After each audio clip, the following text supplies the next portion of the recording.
बिस्मिल्लाहिर्रहमानिर्रहीम। लाखों करोड़ों दुरूदो सलाम मोहम्मद मुस्तफ़ा सल्लल्लाहु अलैहि वसल्लम और आले मोहम्मद पर। मैं हूं उमर दराज गोंदल। आप जानते हैं कि आज अडयाला जेल के अंदर तोशाखाना 2 केस की समाअत थी और इमरान खान ने जो गुफ्तगू भी की, मैंने आपके सामने वो भी रखी कुछ। अब इमरान खान ने कुछ वजूहात के साथ एक लंबा चौड़ा जो पैगाम है उनके ऑफिशियल ट्विटर हैंडल से शेयर किया गया है और उसमें बहुत सख्त बातें भी हैं। तो ज़ाहिर है तहरीक इंसाफ की बाकी क़यादत भी कर नहीं सकती, बहुत सारे सवालों के जवाब नहीं दे सकती, बहुत सारे सवालात उठा नहीं सकती। एक तो इमरान खान ने 2025 जो है उसको हकीकी आज़ादी का साल करार दिया है, नंबर 1। नंबर 2, इमरान खान ने मईशत की बदहाली की 4 वजूहात बयान की है और बाकी उन्होंने कुछ और भी चीजें की हैं, मैं आपके सामने वो आपको बताना चाहता हूं। लिखा जी, साबिक वजीर आजम इमरान खान का अडयाला जेल से कौम के नाम पैगाम। मुझे अल्लाह पर पूरा यकीन है कि 2025 इस कौम के लिए हकीकी आजादी का साल होगा। रिजीम चेंज के बाद मुल्की मैशत तबाह होकर रह गई है, कारोबार बंद हो रहे हैं और नया सरमाया आने की बजाय सनतकार अपनी इन्वेस्टमेंट निकाल रहे हैं। मौसी तरक्की के लिए सरमायाकारी की जरूरत होती है। मैशत की इस बदहाली की 4 बुनियादी वजूहात हैं। नंबर 1, मुल्क में कानून की हुक्मरानी यानी रूल ऑफ लॉ का खात्मा। इमरान खान उसकी वजह बताई कि मिलिट्री कोर्ट से सिविलियंस सियासी कैदियों को सजाएं दिलवाकर सुप्रीम कोर्ट के आईनी बेंच ने अपना मुंह काला किया है। मिलिट्री कोर्ट्स और आईनी बेंच बनाकर मुल्क से रूल ऑफ लॉ का खात्मा कर दिया गया है। इससे हमारा जीएसपी प्लस स्टेटस भी खतरे में पड़ गया है। मिलिट्री कोर्ट्स की सजाओं के बाद पाकिस्तान में कानून की हुक्मरानी का मुकम्मल तौर पर खात्मा हो चुका है और अब बैरूनी सरमायाकारी एक ख्वाब है, क्योंकि जिस मुल्क में कानून की हुक्मरानी का जनाजा उठाया जा चुका हो वहां कोई सरमायाकारी करने को तैयार नहीं होता। आप दबाव के जरिए वक्ती तौर पर दिखावे का इस्तेहकाम तो ला सकते हैं, मगर जब तक मुल्क में सरमायाकारी नहीं आती और अवाम का हुकूमत पर एतमाद बहाल नहीं होता, बेरोजगारी और मौशी बदहाली को रोका नहीं जा सकता। मुल्क की मौशी तरक्की का एक ही बुनियादी सुतून है जो अंदरूनी और बैरूनी सरमायाकारी है। और इमरान खान ने दूसरी वजह इंटरनेट की बंदिश को करार दिया और कहा कि तहरीक इंसाफ को क्रश करने की कोशिश करते हुए मुल्क की आईटी की मैशत को बुरी तरह मुतासर कर दिया गया है।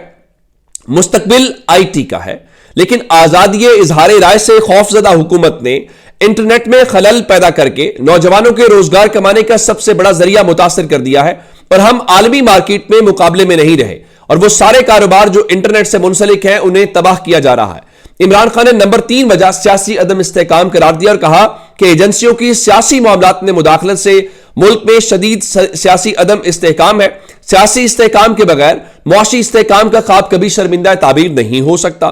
फ्रॉड इलेक्शन और झूठ फरेब पर खड़ी जाली निजाम के होते हुए सियासी और मौशी इस्तेहकाम नामुमकिन है। नंबर 4, इमरान खान ने दहशतगर्दी वजह करार दी और कहा कि खैबर पख्तूनख्वा और बलूचिस्तान में एक मरतबा फिर दहशतगर्दी में बेपनाह इजाफे की वजह से मईशत की बहाली मुमकिन नहीं है। मैं 20 साल से कह रहा हूं, मिलिट्री ऑपरेशन मसाइल का हल नहीं है।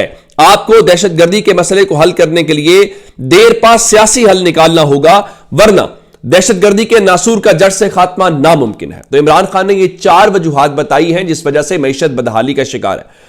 फिर इमरान खान ने कुछ और भी जवाबात दिए हैं, खासकर DGISPR की प्रेस कॉन्फ्रेंस के हवाले से। और फिर वो जो कहा जा रहा था कि इमरान खान की पॉलिसी की वजह से वो लोग यहां पे आबाद हुए, तो इमरान खान ने कहा कि मुझे अफसोस है DGISPR ने अपनी प्रेस कॉन्फ्रेंस में धड़ल्ले से झूठ बोला है। कल अदम TTP के लोगों की दोबारा आबादकारी की तजवीज खुद जनरल बाजवा ने तहरीक इंसाफ दौर में काबीना के सामने पेश की थी, जिस पर मुराद सईद, नूरुल हक कादरी और कबायली इलाकों और मालाकंड से ताल्लुक रखने वाले अरकान असेंबली ने इसकी शदीद मुखालफत की थी। मैंने उस वक्त भी कहा था कि मकामी आबादी को एतमाद में लिए बगैर उठाया जाने वाला कोई भी कदम देर पा हल की तरफ नहीं लेकर जाएगा। काबीना के बाद उस वक्त की अपोजिशन को भी फौज और सिक्योरिटी एजेंसियों की तरफ से ब्रीफिंग दी गई थी। हमारी हुकूमत के खात्मे के बाद PDM हुकूमत को ब्रीफ किया गया। अक्टूबर 2021 में जनरल फैज का तबादला हो गया और उसके बाद कभी यह मामला हमारे सामने नहीं उठाया गया, ना इस पर हमारे दौर में अमल हुआ। अगर आबादकारी से ही दहशतगर्दी में इजाफा हुआ तो मगरबी बॉर्डर के बाहर बमबारी क्यों की जा रही है? बलूचिस्तान में दहशतगर्दी मुसलसल इजाफे की वजह से हालात काबू से बाहर हैं, उसका जिम्मेदार कौन है? कुएं से पानी निकालते रहने से कोई फायदा नहीं होगा। मुस्तकिल हल के लिए अपनी कोताहियों और नाकाम पॉलिसियों का न सिर्फ इतराफ करना होगा بلکہ تصحیح بھی کرنی ہوگی۔ عمران خان نے کہا کہ آئی ایس پی آر کو جواب تو ملٹری کورٹس پر دینا چاہیے۔ کون سا قانون آپ کو جج، جیوری اور خود ہی جلاد بننے کی اجازت دیتا ہے؟ ملٹری کورٹس کے ٹرائل شفافیت پر مبنی نہیں ہوتے۔ پھر عمران خان نے کہا ہمارے 2 مطالبات بالکل جائز اور فوری عمل درآمد کے لیے ہیں۔ 26ویں آئینی ترمیم کو ہم نے اس لیے فوری مطالبات کا حصہ نہیں بنایا کیونکہ وہ طویل کام ہے۔ حکومت اگر مذاکرات کے حوالے سے سنجیدہ اقدامات نہیں لیتی تو ہماری ترسیلات زر کے بائیکاٹ کی مہم پورے زور سے جاری رہے گی۔ عمران خان نے نواز شریف کو سیاست کا 12واں کھلاڑی قرار دیا اور کہا کہ نواز شریف سیاست کا 12واں کھلاڑی ہے۔ پھر عمران خان نے 9 مئی کے حوالے سے کہا کہ 9 مئی ایک پری پلانڈ آپریشن تھا جس کی وجہ سے تمام مقامات کی سی سی ٹی وی فوٹیج جان بوجھ کر غائب کی گئی۔ مجھے 9 مئی کو کالر سے پکڑ کر، ڈنڈے مار کر اور گھسیٹ کر اسلام آباد ہائی کورٹ سے اغوا ہی اس لیے کیا گیا تھا تاکہ عوام رد عمل دے۔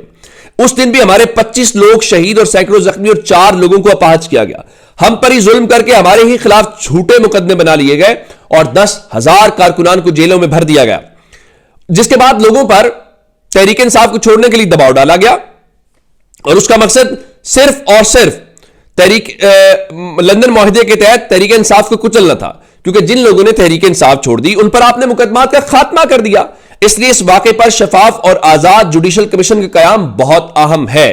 9 مئی کے بعد 8 فروری بھی ہوا جس میں قوم نے آپ کا بیانیہ مسترد کر دیا ہے۔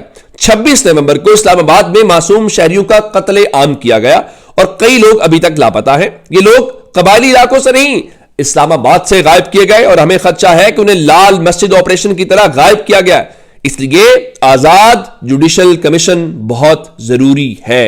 اب یہ عمران خان کا جو پیغام ہے یہ پریشانی کا باعث تو بنے گا، اور اب عمران خان ڈیل اور اس طرف بھی کوئی بات نہیں مان رہے۔ تو اب سہیل وڑائچ بتا رہے تھے جی عمران خان کے جو دباؤ کے حوالے سے جو سیاسی حریف ہیں وہ کاؤنٹر اسٹریٹجی بنا رہے ہیں اور اگر دباؤ آیا تو کیا ہوگا۔ پھر بلاول اس حوالے سے جو ہے وہ بتا رہے ہیں کہ جناب دیکھیے یہ دباؤ آ جائے تو پھر ریاستیں ڈٹ جاتی ہیں۔ ادھر مولانا فضل الرحمان سے ہمارے آج کچھ جرنلسٹ دوست ملے تو مولانا صاحب نے ان سے یہی کہا ہے، جو افغانستان کے حوالے سے تشویش کا اظہار کیا اور کہا جب پاکستان کا وفد افغانستان میں موجود تھا تو اس وقت حملہ کرنے کی کیا ضرورت تھی، اور پھر ان کا اسٹیبلشمنٹ کو سوچنا چاہیے کہ پہلے ان کے خلاف کوئی بات سننے کو تیار نہیں ہوتا تھا اور آج ان کے حق میں کوئی بات سننے کو تیار نہیں ہے۔ ظاہر ہے یہ ایک پورے کا پورا بحران ہے جو اس سے پہلے اسٹیبلشمنٹ نے بھی فیس نہیں کیا اور حال ہی میں یہ چیزیں سامنے آئی ہیں۔ اب گھر کے بھیدی والی بات یہ ہے، ہمیں بتایا جا رہا ہے جی ترسیلات زر میں بہت اضافہ ہے، اچھی بات ہے۔ ہمیں کہا جا رہا ہے جی ہماری سٹاک ایکسچینج بہت اوپر جا رہی ہے، اللہ کرے اس کا زمینی رابطہ بحال رہے، بڑی اچھی بات ہے۔ لیکن اب خبر کیا ہے؟ خبر یہ ہے شہباز رانا صاحب کے مطابق کہ پاکستان کی اکانومی 1% بھی نہیں، پورا 1% بھی نہیں، 0.9% کے ریٹ کے ساتھ جو پہلا کوارٹر ہے اس مالی سال کا، جو آپ سمجھے کہ جولائی سے شروع ہوا، اس میں صرف 0.9% کی پاکستان کی معیشت نے ترقی کی ہے، اور بتایا ہے کہ آج ہی جو پاکستان جو نیشنل اکاؤنٹس کمیٹی ہے اس نے نمبرز کو وہ اپروو کیا ہے، اور یہ آپ کی جو آفیشیل ایکسپیکٹیشن تھی اس سے کم تھا اور اس میں سلو ڈاؤن ہوا ہے، اور اس کے علاوہ آپ کی جو انڈسٹریز ہیں ان کی منفی میں گروتھ ہے، اور اس حوالے سے بتایا گیا ہے کہ جو ہائی کاسٹ آف بزنس ہے اور انکنسسٹنٹ جو پالیسیز ہیں ان کی وجہ سے اب آپ کا آفیشیل نمبر اگر یہ بتا رہا ہے کہ پہلے کوارٹر میں آپ نے 1% بھی گروتھ نہیں بنا پائے، تو پھر آپ جتنا مرضی دیکھیں عمران خان کی وہی بات کہ سرمایہ کاری آئے گی، جابز لوگوں کے پاس آئیں گی تو ہی سمجھ آئے گی کہ معیشت بڑھ رہی ہے۔ باقی تو ساری باتیں آپ اس پہ جتنے بھی دعوے کرتے رہے۔ تو جب تک یہ اپڈیٹ سے اپنا بہت سارا خیال رکھیے گا۔ خدا حافظ۔